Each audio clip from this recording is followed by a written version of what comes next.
the second one. The third one is going to be very brief. It was a comment I was going to make in the last session when there was some discussion about stick slip and the whole question as to what is the meaning of a stick slip trace. If there is stick slip, what do we learn from that? And here I'll tell a little story, and Dr. Tabor, if you remember the incident, can comment on it. When I was working under him for my doctorate, I came across stick slip, and I very much wanted to take off a few weeks and study. It fascinated me.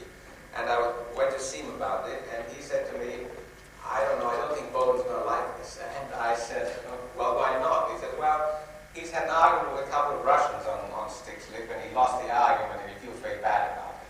So I said, well, ask him anyway. Anyway, the next day, he comes to with Dr. Tabor, and he says to me, Bowden says no. So I had to wait about 5 years till I came to the States and could sort of run my own show. And then I went back to study stick slip. Now, what was the argument about? The argument was as follows. Bowden got stick slip behavior in a certain sliding system.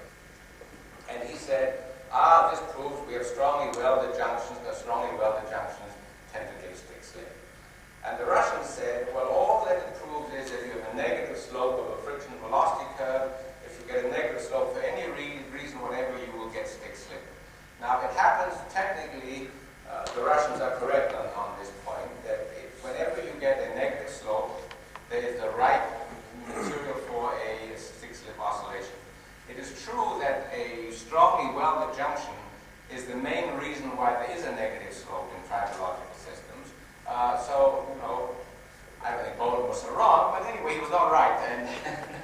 But it took he would just as soon have left good alone. He didn't want to get involved with it again. To work. Is the light on? Something. The patient gives some sign of life. It's buzzing.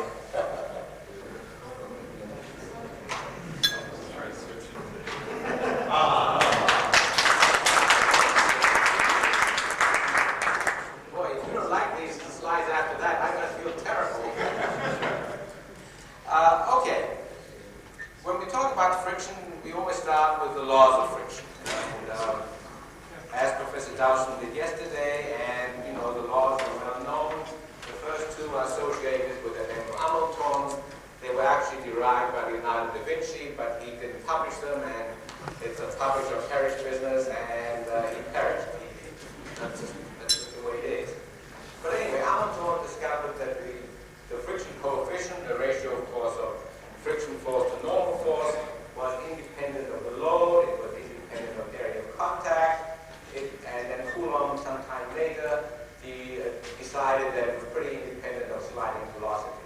And those are the three sort of laws. In modern times, there's been a lot of fascination in what to do about surface roughness.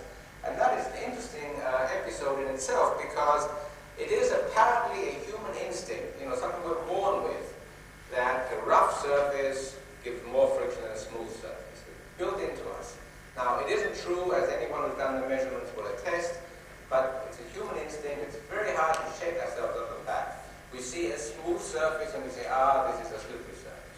We see a rough surface, we say, oh my gosh, this is going to be a real good surface to stand on or something. This is going to be very high friction.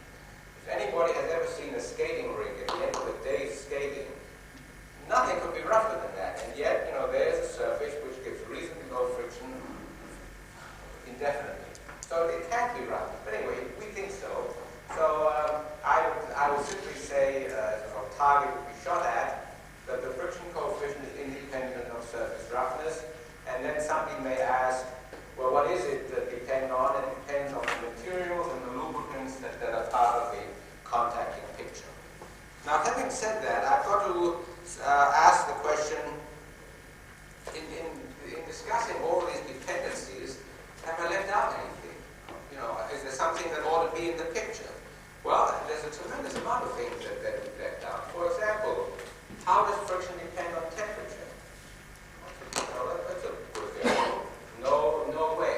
How does friction depend on just the time of no repeat tests. If you just run a test, don't vary anything, just run it again. How constant will the friction be the second time? Nothing at all. How does the friction depend on hardness? Many materials are available in hard forms and soft forms. How does the friction depend on that? None of that is in the laws. It's sort of forgotten, or maybe there's no room for it. However, I will say our elders, the people who worked in the 19th and 18th centuries, they realized that if they in fact make this assumption that friction is independent of this, that, the other, and all over the place, then you can simply characterize each combination of materials by one single number. And that coefficient of friction, since friction is independent of things, is going to be constant as long as we keep the materials the same. This table, which I generally show of what the ancient wisdom produced, is derived by Rankine from the results of a man called Morin, who's a very eminent figure in tribology. He started life as Napoleon's director of sort of transportation. And he knew all about transporting an army, and if the friction coefficient was low, you could do it more cheaply, and hence he was interested in it. I gather from Dr. Dowson, Professor Dowson, talk yesterday that apparently Morin took his data from a guy called Leslie, so it just proves that everybody always takes data from somebody else, not always acknowledging it. Well, this table is a perfectly appropriate table. It's still published. These entries are to be found in the latest Marx handbook, which the United States has given, or many undergraduates are asked to buy the book. And there it is, and the table numbers are still perfectly good numbers. If you happen to encounter wood on stone, then that friction coefficient will be about 0.4. Similarly, if you ever find yourself with a sliding system of steel on a gate, I don't know what a gate is, but anyway, 0.20 is friction coefficient. So, now, after having sort of given the simple table, I want to tell you that one of the things I wanted to dabble in was the idea of trying to produce a scientific table, one where there was some rhyme or reason, or there was an attempt to put rhyme or reason into this friction tabulation. This is a table I came up with, I don't know, about 15 years ago, where I, instead of naming many individual materials, I gave classes of materials and gave friction coefficients to the class. The problem with the previous table is that if you don't happen to encounter the materials that are listed there, you are stuck. If instead of agate they had used quartz, and quartz isn't labeled there, you don't know where you are. This one tries to do better by putting things into categories with a few illustrations, and this is the kind of friction coefficient values that come up. More recently, I've tried to become even more scientific and produced sort of numbers that are rational based on the idea that on the vertical part of the vertical categorization, we have the degree of lubrication. Horizontally, we have what was called compatibility of metals. This is the question as to whether the materials are mutually soluble or whether they're insoluble, something that Professor Landon mentioned yesterday, and I asked him about whether he'd ever done tests on a combination that was incompatible. I think that was silver on nickel. And he says, well, you could run that one too. So I'm delighted to see what kind of results that gives. And this particular table that I just showed you, I kind of tabulated for sort of greater convenience and also for seeing what kind of table it is. These black dots are kind of color mine. A full black dot indicates incompatible materials, and a full open circle is identical materials. These are metallic, and I've got a similar table for non-metallics. And this is an attempt to have friction coefficients that one can deal with scientifically. You can both pick off values. By the way, I don't know what your experience has been, but I have lots of people who phone me up and they say, Dr. Rabinowicz, I need a friction coefficient for aluminum on steel, and they expect me to say 0.27, and then they would say thank you very much, and they would hang off. So I say, now wait a minute, how clean is the surface? Oh, they're clean. How do you clean it? I use my handkerchief, I just want to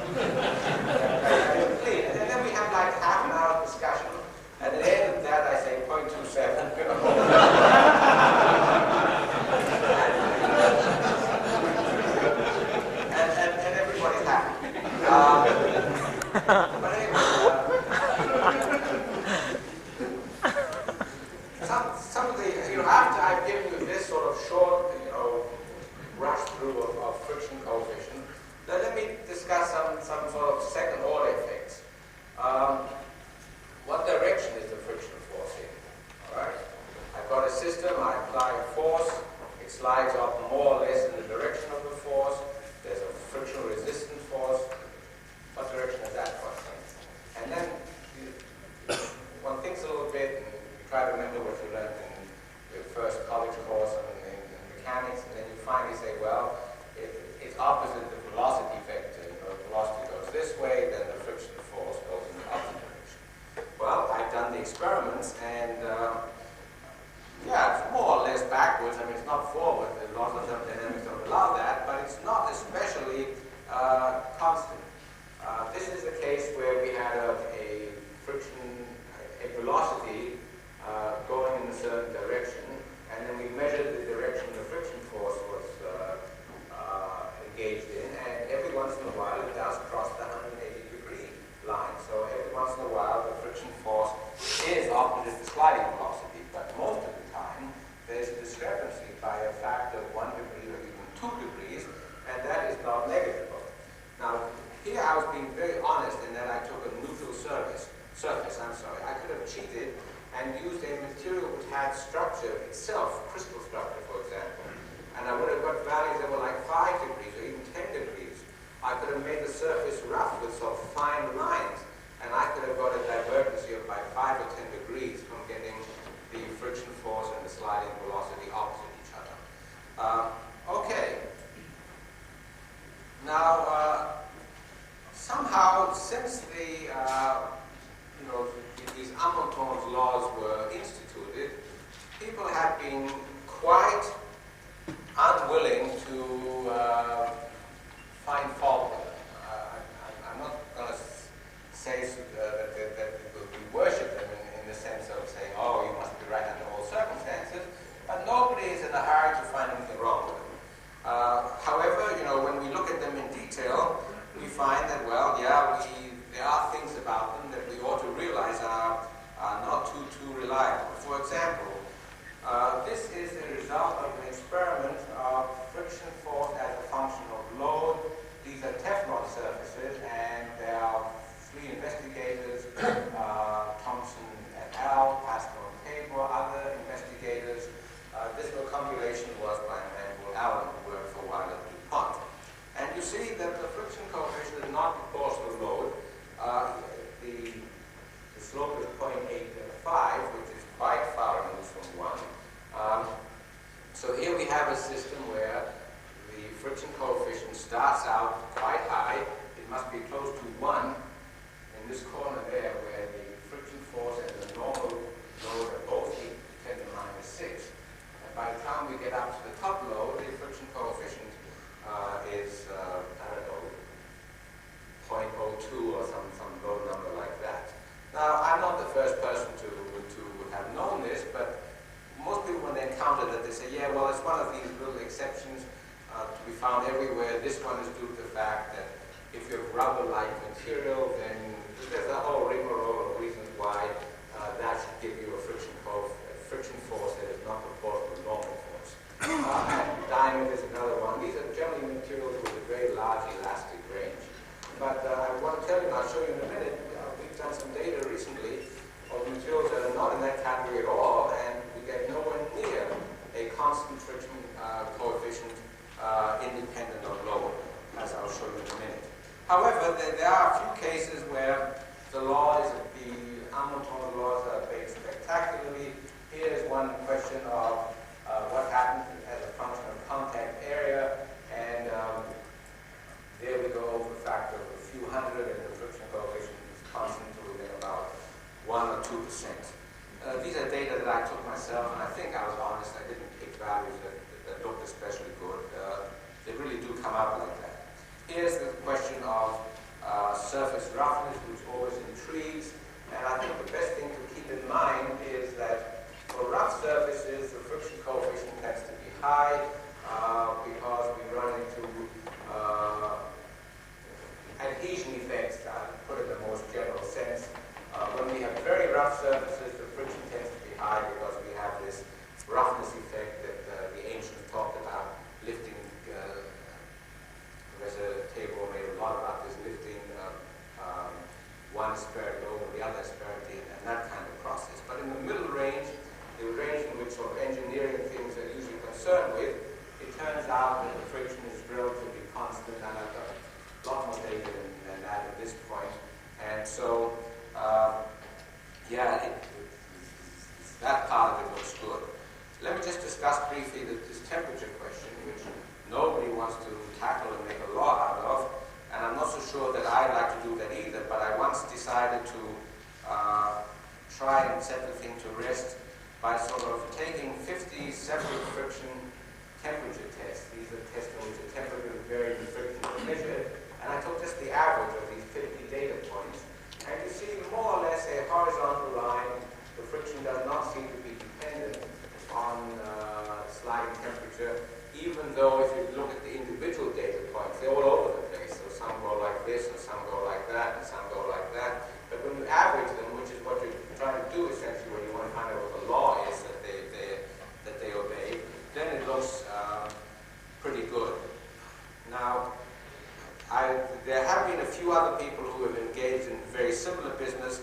I was asked about what I thought of the work asked me by someone in the elevator earlier today, and Lim and Ashby in this case have done very similar things in which they've measured the coefficient of friction as a function of normalized velocity. And that velocity we haven't come to yet. I'm just a little premature, just remember that chart. The saving feature is that there is a modest vertical variation. I mean, it doesn't look that modest, but this is a node 1, 2. This is a very slow variation in the vertical direction.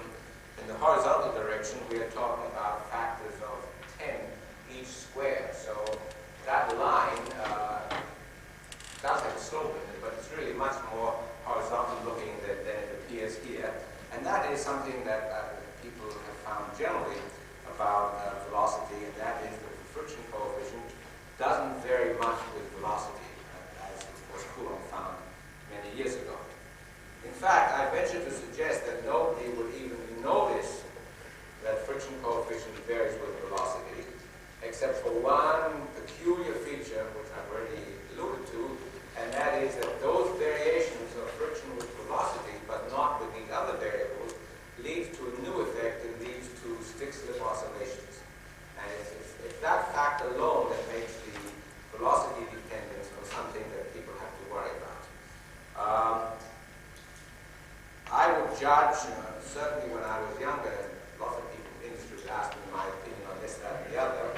Over half the cases that I was ever involved in, I don't mean case in the legal case, but just half the situations when people asked my advice, it was over a stick-slip situation. They had a squeak, they didn't want it, they wanted to get rid of it. That's the picture. The other half consists of people falling on floors and trying to sue somebody for making the floors slip. Those were the two main categories. Now they're more. But anyway, it's that fact alone which gives this particular aspect an importance which otherwise it would not have. Now, let me show you in schematic form what the stick-slip effect is like for very many people, but by no means for all people. Lots of people encounter stick-slip in other kinds of situations. The fact is that if you have a metal surface, this is a steel surface, and you lubricate it, and by lubricate it I mean just taking a can of lubricant and just dumping it in. What typically happens is that if you have chosen a good lubricant, you find yourselves that initially the lubricant is perfectly effective, and you can regard this as a perfectly lubricated surface, and then that gives you a positive friction velocity curve. And, the applied mechanics people tell us, on a plot like this, a positive curve means you have stability. And that's very nice. Now, if on the other hand you were to remove the lubricant and have unlubricated surfaces, you would have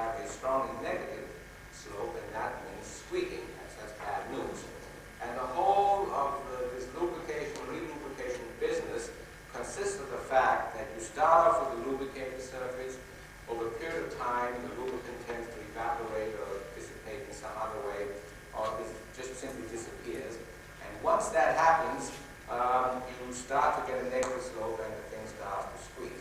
And then what you do is then you add a lubricant to the surface, and that brings the slope positive again, and then it slowly gets negative. And you spend all your lifetime adding lubricant at this point and getting good performance, and then keeping on cycling indefinitely.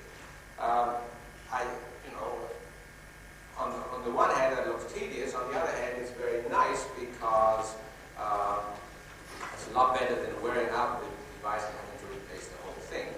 I want to mention, just to show people how complex life can be, one of the problems is that people have invented devices to free you of this chore.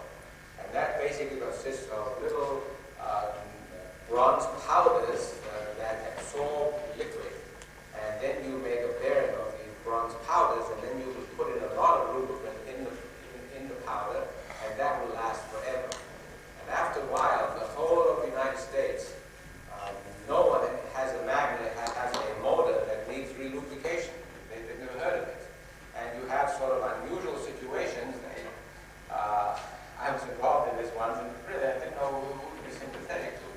This was a company that had a switch, to switch off the lights. And this was a very special heavy-duty switch, and there were instructions that lubricated once a month. But there was no one in the factory who knew how to do it, or even that they didn't do anything. So they let it go for 20 years. And then the switch wore out, and then somebody got injured, and there was a question of who was at fault. And the answer is no person was at fault. Improving society was at fault for improving things to the point that nobody lubricates anymore. And so this diagram maybe is out of date. Maybe all little motors these days travel on a straight line like this. I won't bother with this. I'm going to throw a lot of things away. I did allude to this question as to how variable is friction. What kind of fluctuations are there in friction coefficient? If you just run repeat tests. And I think many people think that the variations in friction are too great. They think that was more than they ought to be based on some feeling they have of what is good and what is bad. And I agree with them, but they shouldn't complain, because if they complain, they'll be given some wear problems to study, and there the scatter is far greater. I mean, far greater. So accept the fluctuation in friction coefficient and say, well, it could be worse. Here's the typical values. These are values for a steel-on-steel situation, and if 0.5 is kind of the average friction coefficient, the standard deviation is approximately 0.1, which is then 20%. And that is a typical fluctuations in the friction coefficient. I'll show you another one.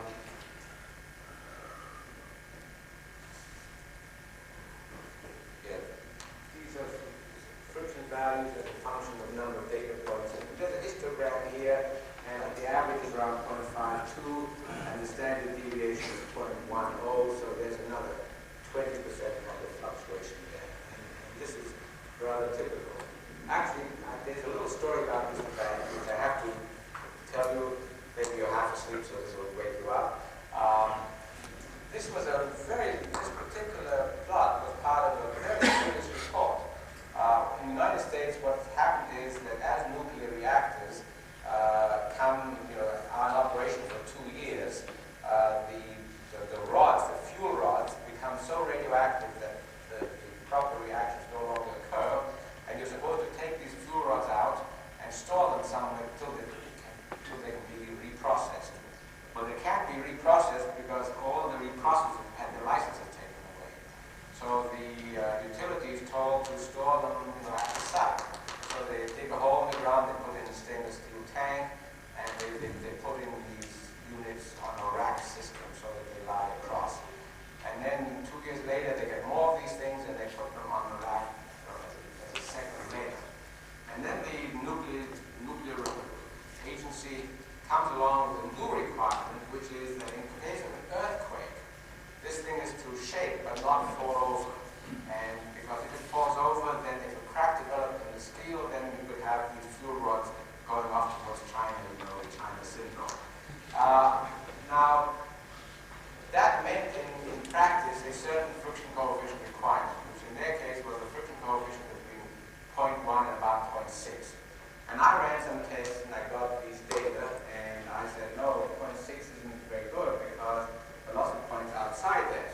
do better make it, 0.1 to 0.8, which they did. And then I sent my local utility boss Edison report, for which they thanked me, and then went upstairs.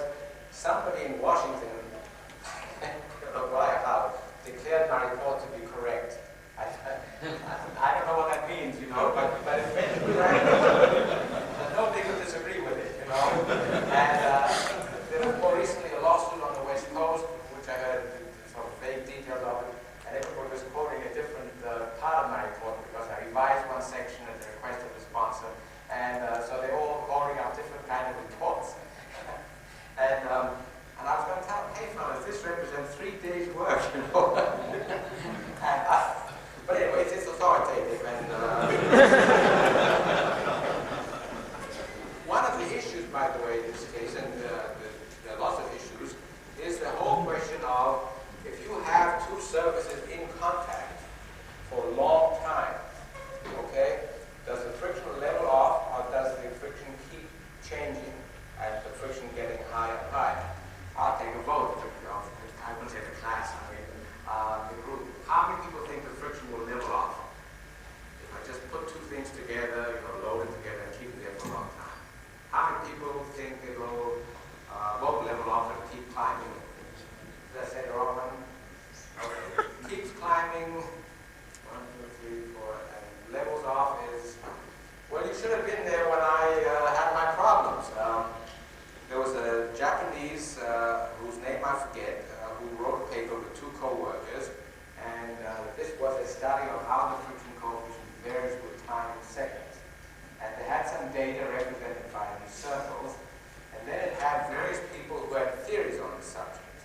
And you see that if you look at how he had some data points which lie straight on the line, and then Yagin had points that lie straight on the line, and this study, which is a Japanese study, had points on the line.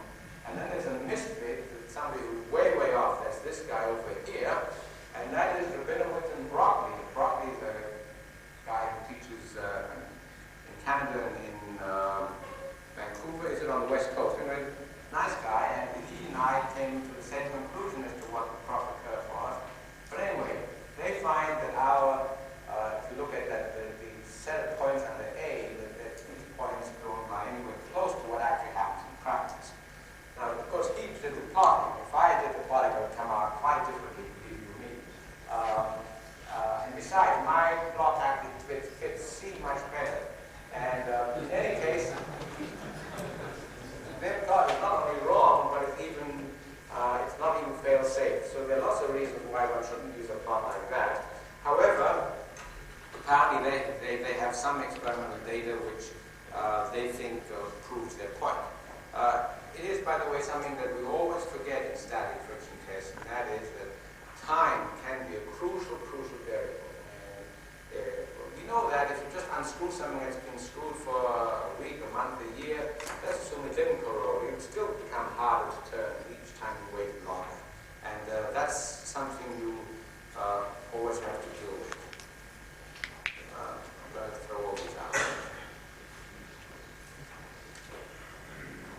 How's time coming along? How much am I allowed? You're supposed to have, I give you 15 minutes. Oh, good.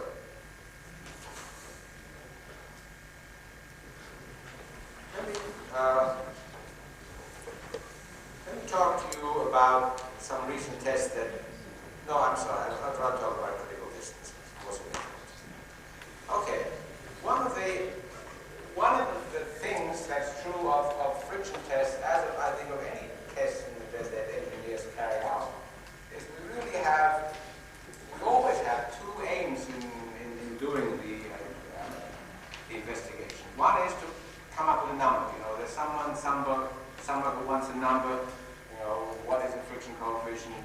Or how big a load can I stand? That kind of thing. And then that's all right. That's what we did. In some cases, that's what we get paid for doing. And the other is a completely different reason or explanation, and that is we hope that we can, by running our experiment and just generating numbers, we can come up with a theory. We can explain what happens. Because if we can do that, it means we may may never have to run numbers again, or that kind of experiment again, because once we have the theory, we can say, I go fishing, let the theory take over, and I'll just, compute the numbers. And I just want to discuss the bearing of this in one kind of simple investigation which I've been sort of doing over a large number of years, involved in various special aspects of friction study, all vaguely linked to the notion of stick slip. Not quite directly, but you've seen in a minute the kind of thing I mean. When I first started looking into stick slip, and I was fascinated by this notion of static friction and kinetic friction. And that is, if you were at rest and wanted to start moving, you had to generate a force, a friction coefficient, which is equivalent to force. If you were moving, however, you could operate at a lower force. And then the question came up in my mind, who determines, how does the switchover occur? If I have a system, problem, right? As good as any, I suppose. If I have a system like this, and I pull on it, it's going to start moving. But exactly what kind of force do I have to apply? And how do I have to apply it? And that struck me as something that was very, something I had a definite answer, but no one had ever addressed the issue. So I decided to try and come up with a simple model, and then to run tests to see how the model worked out. And that got me involved for the first time in what are called distance effects, critical distance effects. And the model I had is that we initially have a system which has a static friction coefficient, μs, which you see up there, a kinetic friction coefficient, uk, which is lower. And the idea is that if you want to go from S to K, you have to undergo a certain amount of sliding. You couldn't do it instantaneously by applying a shear force. There had to be a certain amount of sliding, and represented by this distance Sk. S in this case means distance. So the idea is that a static friction coefficient would prevail unless you slip for a distance Sk, or large, of course. And then all you have to do is to find out the value for Sk. And I had some trouble finding out how to best to run the test. And I came up with a crazy machine, which I became very fond of it. And the idea is, it was a block with three little sort of spherical legs, and it would be on an inclined plane with angle theta. And I would roll a ball, bang into that block, and bounce back up, and the ball would either stay where it was, or it would move down the slope. The idea was the frictional angle theta was somewhere between the friction coefficient under static conditions and the friction coefficient under kinetic conditions. If you could arrange for the friction angle to be between those two limits, then you would have a situation where, depending on how big the ball was and how large your K was, it would or would not lead to slipping. And from that, you would deduce the value of this critical distance. And you see it up there. It's 1 times 10 to the minus 4, 3 times 10 to the minus 4, 2 times 10 to the minus 4 centimeters.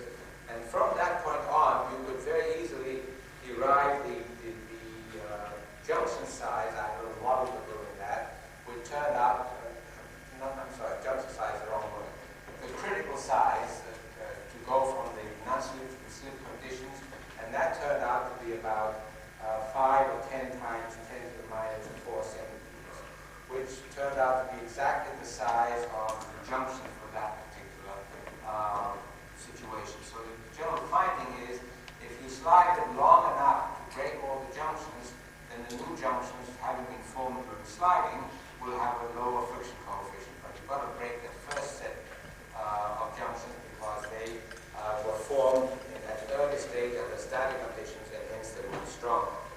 And once I got to that point, I ran into the same effect on a number of other occasions. One I just want to show you. I was involved once in a study of very, very low speed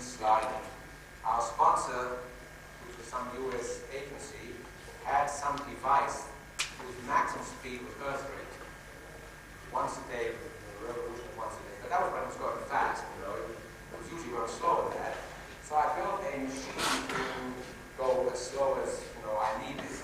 And I'm going to talk about friction apparatuses later on, I think next week, and I'll talk about it again. Let me simply say that my machine ran as low as 10 to the minus 10 centimeters a second, which is 1 centimeter every 300 years. And if I sent it into records, it would have beaten previous records on sliding speeds by about a factor of a billion. I don't know.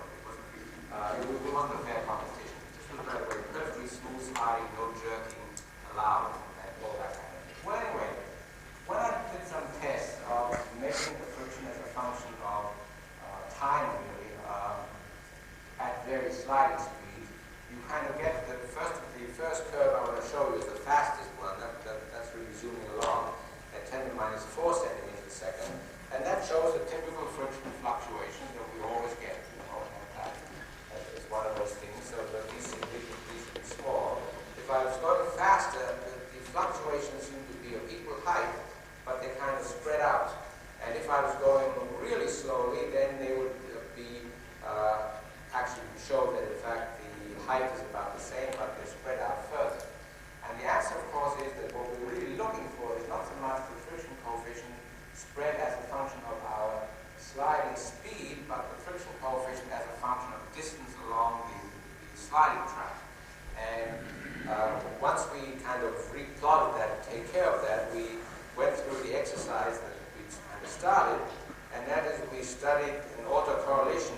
We carried out autocorrelation analysis to see how far you have to go starting from any one point to get to a point which doesn't correlate with the initial point and which therefore suggests that we have a new set of junctions formed. The idea being, as long as a high spot stays high, the presumption is that there's a junction contact which gives high friction, which is still in the picture. Once the friction coefficient drops, the idea is that that junction has disappeared for whatever reason, and we've got a new junction formed. And so that this is not the best plot I've seen. I mean, it didn't produce very well. But the idea is that for those three sliding speeds, in all cases, it needed extra distance of about 10 times 10 to the minus 4 centimeters to go from a perfect correlation to no correlation. And that, again, is just about equal to the junction size. So the idea is that, whatever causes fluctuations, it's really done by junctions, and that the junctions exert influence which is equal to their size, and once you've got past that stage, then you no longer have this effect. The third, this is the second of a bunch of studies, all vaguely related to sliding, friction, and velocity in static terms. The last one of that series I want to show you was a discovery I made when we was doing two very analogous measurements. One is a measurement of static friction as a function of time of stick, and that typically gives us sort of a curve like the one I've shown here. The other one is kinetic friction as a function of sliding velocity, and that gives a curve which somehow looks curiously reminiscent of the previous one. And the idea is that one can actually kind of cross-plot those.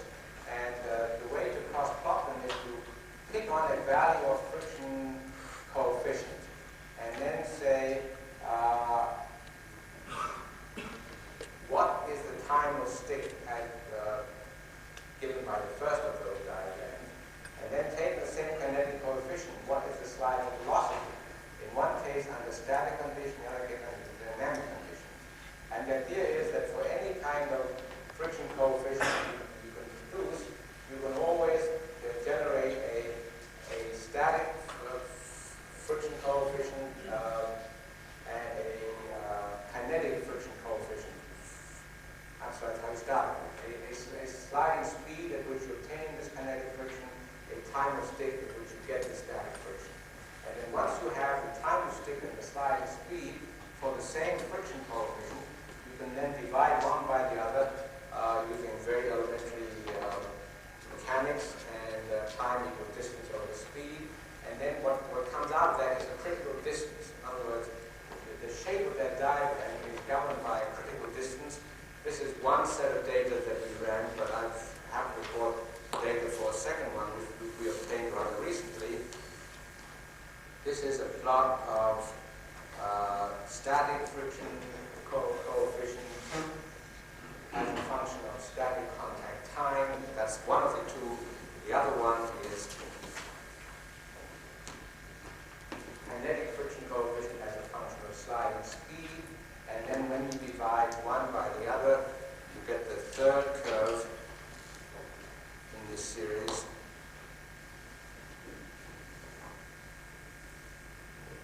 Critical distance as a function of friction coefficient.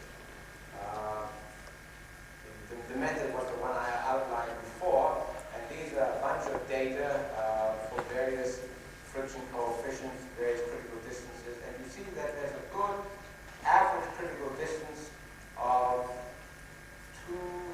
about 2 millimeters in this case. Now, you'll be a little bit puzzled. That's a little bit higher value than I expected, but we don't know yet because epoxy isn't a material for which surface junction sizes are very well established. I do want to say, and I've got a lot more material, but I'm not going to cover it now because it's getting late at night, to say that this kind of work, this sort of very abstract idea of combining a static kinetic friction coefficient and extracting the distance out of it, has been picked up by people in a completely different area of mechanics, a completely different discipline, and that is, just show you the page of one paper using this technique. A study of slip motion by people, very academic, very able people. James Rice is regarded as one of the most able applied mechanics people, if not the most able, and he's very much involved in this, the idea of extracting critical distances out of static and kinetic friction plots. And the reason why people care, why anybody worries about these things, is that there's tremendous interest in the United States in predicting earthquakes. And the people in that geophysical community have taken over stick-slip theory as they made it their own, and they've really done some very, very fine, sophisticated work. And the whole idea is that if you can prove that earthquake initiation and then growth is governed by sort of stick-slip theory somehow, then you may be able to predict the onset of stick-slip, which would be a great lesson for everyone. So here's a sort of typical paper, and I just could show you the second sheet as well. The mathematics doesn't really get any simpler. Early on, there's a discussion of people who kind of started this, but the important thing is that they realized early on, based on their data, that a critical distance effect prevails. Everything that they did in at least the lab studies, they have only one problem, and that is the critical distance is too small. Half the people here at their work would think that in an earthquake, the critical distance ought to be like a mile or something. It would be a 100-mile earthquake, and the water's getting a mile. Instead, they're getting about 10 centimeters, which is embarrassingly small. Well, the hope is that by mapping the theory and recasting it, we can get to the point where even 10 centimeters proves to be a relevant distance. And this brings me to the very last point I want to make, and that is the work I've shown, which is sort of classical in the sense of traditional at the time it was done kind of work, that always deals in the end with a size which turns out to be about one junction size, or typically 10 microns. That's the typical number that comes out. With modern equipment, I would expect that far, far more often, when a repeat test of this kind, the number that comes out is going to be 10 to the minus 8 centimeters, one atomic spacing. I would expect that to be extractable from very similar kind of studies, but keeping in mind that at very, very low loads, junctions don't form in the same way at that time. And I'm very much looking forward to the younger generation engaging in this sort of type of study. Thank you.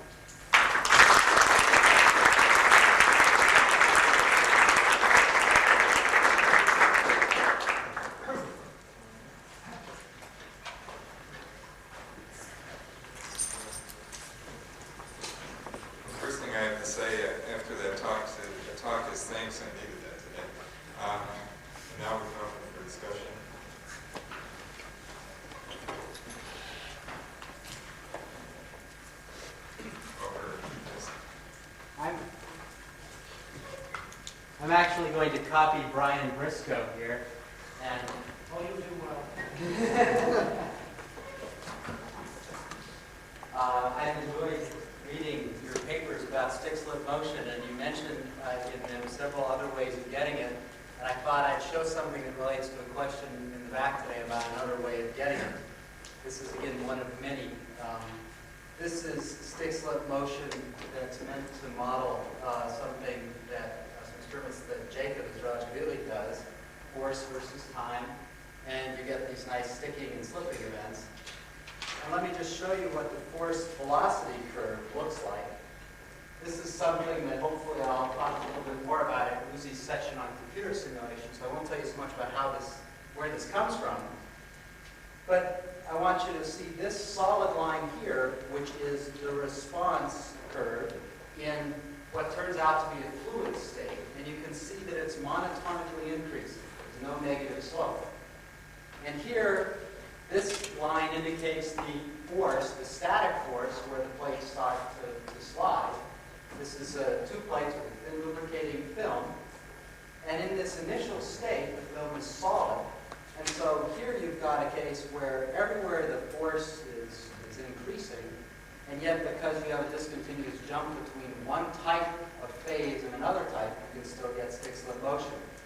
And my question to the speaker earlier on about mass is relevant because the critical velocity that you'll find in this sort of model and the actual force you would see in the experiment will depend upon the mass.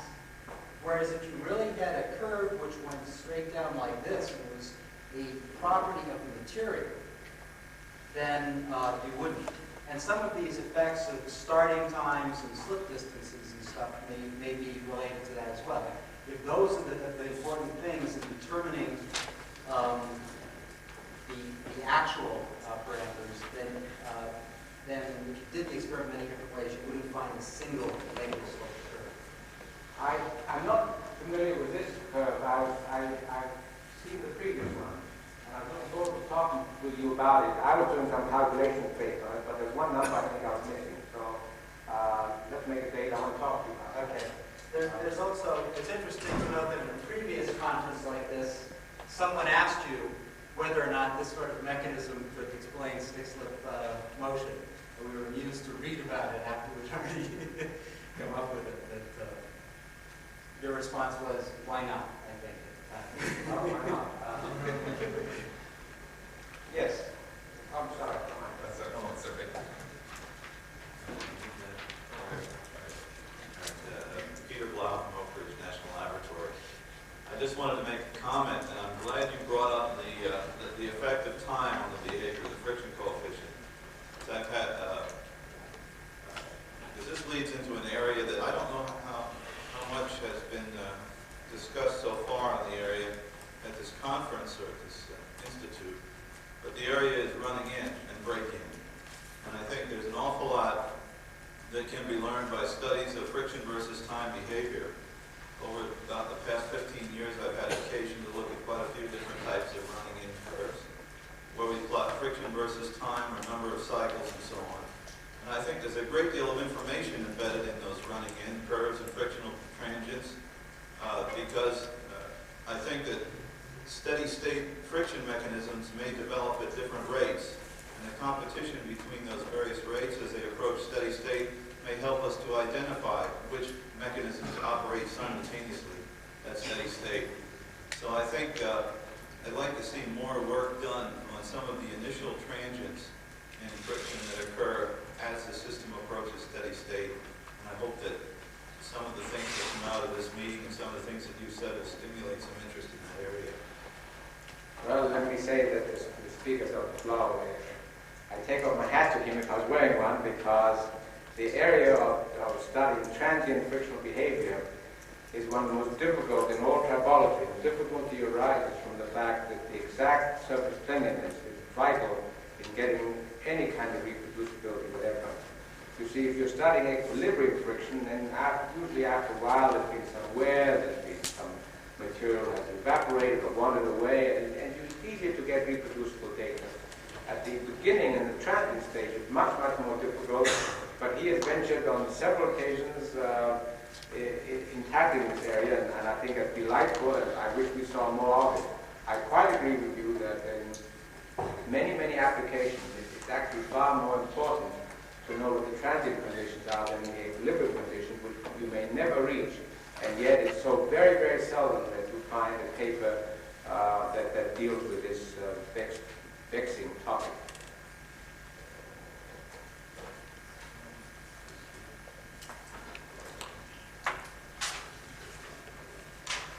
Hubert Pollock, a very brief question. The model about all this fascinating stuff about critical distances and fluctuations and so on. If you fasten your attention on one particular junction, is the assumption that at the instance of time while that junction is moving, that there is no force on it in the plane of the surface, that it's moving quite freely? The instant that it's moving, the basic assumption is that the friction coefficient. I have to think about that. That's deceptively simple. I'm talking about that. Traugott Fischer.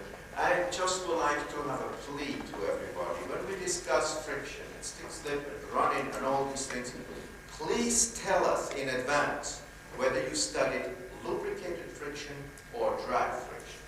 Because I think there's enormous differences in these effects. And I'm saying that simply because we were asked for a show of hands, does the friction increase or not? Suddenly I found afterwards, oh, wait, there was a lubricant. But then things change. Running also, obviously that is generally done in the presence of a lubricant. And and if we don't know that in advance and suddenly we start thinking of atomic motions and so on, we're going to be awfully confused. I think the two are really very different. I have a simpler plea. I would like to know what's running in the Myself, you present tonight an experiment with the chart of HB, and I think the limb HB chart is very important because many people make confusion and don't say on which speed area is the experiment and what is almost the pressure divided by the harness. I think it's important to know exactly in what range of pressure you are. But anyway, I think for continuing the discussion of Traugott Fischer, I think the real difficulty between lubricated and dry is because we are in solid lubricated friction, and the solid field, nobody knows exactly what is doing inside. Well, if I can sort of make a comment on the question, you are of course right. I should always say what lubricant, if you're using a lubricant. But that's only half, because you really ought to describe the surface as completely as you can. There are lots and lots of other things in the presence of a lubricant that determine the structure of the surface. But absolutely. There's another difference. When I don't know whether you want to calculate something based on it, you don't have vital data. Liquid deformation is viscous, is velocity dependent, and solid deformation usually is not velocity dependent. So this is Irwin Singer. One of your colleagues, Nam Su, presented some data about 12 years ago on the friction of steel against steel under various heat treatments. That was a classic example of a set of data where the values were between 0.4 and 0.6 to my recollection, but there was a systematic behavior.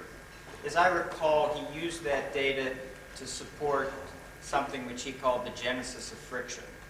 Now, you've talked a lot about non-steady friction. We've also heard that it could be that there are surface films and debris and solid lubrication that are associated with that. These are various approaches to explain unsteady friction, if you will. Can we start at some point to sort out whether or not something as simple and probably the most reproduced set of data, steel against steel, can be explained by either simple theory out of Bowden and Tabor, Or does one need a more mechanistic model like NAMSU has produced? Or might it simply be that mysterious solid film which develops between the surfaces that can account for this very reproducible change in friction of steel on steel? Well, first let me say that NAMSU has become my boss. He's become department chairman. So I shouldn't say anything about his work. Never mind. Not going to stop. First of all, you're quite right that NAM works with steel. Already a mistake. If I can make one plea to people in this room, not a plea, it's a statement. You are crazy if you do a test with steel unless you have a sponsor who insists on it. Because steel, of all the materials encountered in sort of simple tribology, is the one whose property is the most dependent on humidity. And I've got reference to the cows coming home. So never use steel unless you're forced to. Use a metal like copper, where the moisture produces far smaller effects. Use a metal like one of the noble metals, of course, gold or silver or something of that kind. But don't use steel because you never know exactly what humidity was and what it was doing for you. I think in regard to the particular test that you were speaking about, my feeling was I didn't think he had enough data. He did a few repeat tests and they all supported his view and he went ahead and published it. But that's not my taste. My taste is to run a lot of tests to make sure that what I was getting wasn't some kind of artifact. And I know that people in this room, I'm sure, belong to both schools of thought in different ways. But I find it much healthier to have a lot of data to back up a point than to rely on one test and then one repeat test and then to say, okay, I've proved my point. It's a marvelous selection of material and portraying a very broad picture of all the factors involved in the friction you were studying, and kept indicating that there was a critical distance at which things happen, and you relate that to the size of the junction. What is it that determines the size of the junction?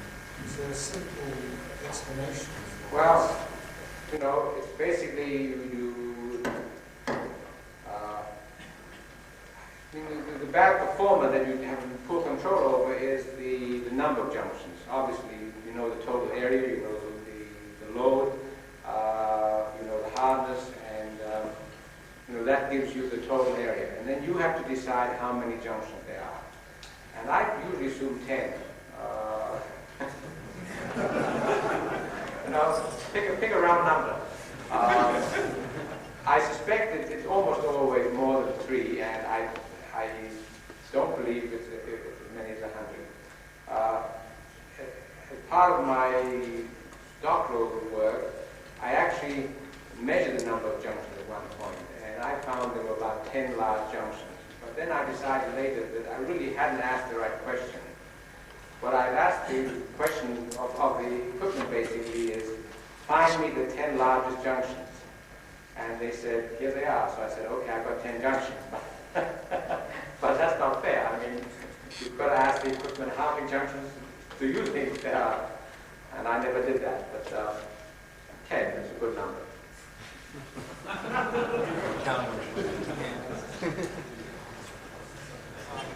I guess it's getting late.